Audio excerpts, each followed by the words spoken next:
It is now time for the safety slap. Bloodborne pathogens are infectious microorganisms in the human blood that can cause disease in humans. These pathogens include, but are not limited to, hepatitis B, hepatitis C, and HIV. And now, we're going to count down 5 of the wildest myths about bloodborne pathogens. Myth number 5.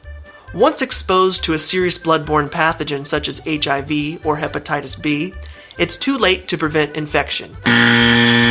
False. Some illnesses can be prevented even after you come into contact with the virus if you take action immediately after exposure. HIV and HBV are 2 such viruses.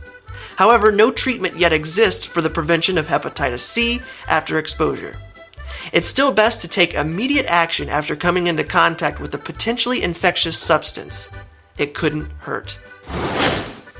Myth number 4. Employees with dangerous bloodborne diseases are required to inform employers so they can take the proper protective measures. False. Since every employee is entitled to his or her privacy, employers must be relied upon to provide universal protection for any bloodborne risk.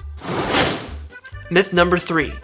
Viruses aren't contagious once exposed to oxygen. Most viruses, like HIV, do die within seconds of being exposed to air outside the body. But depending on environmental factors and circumstances, it could take longer. Even if the virus only lives for a few seconds, there are countless ways you could come into contact with it. Don't let the short lifespan of a virus serve as your excuse to not follow exposure protocol. Myth number 2. Bloodborne pathogens are harder to kill outside the body. False. Both HIV and HBV can be effectively killed with a solution that contains at least 10% bleach. If you think about it, it would be easier to kill these viruses outside the body, since you aren't limited to substances that are harmful to human health. And myth number 1. People that say, "I've been vaccinated, I'm safe." False.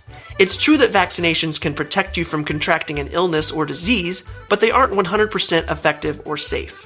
Just because you've been vaccinated for HBV doesn't mean you shouldn't react to exposure the same way you would if you hadn't been vaccinated. Look at all the people who get vaccinated for certain strains of flu and end up catching them anyway. When it comes to bloodborne pathogens, it's better to be safe than sorry.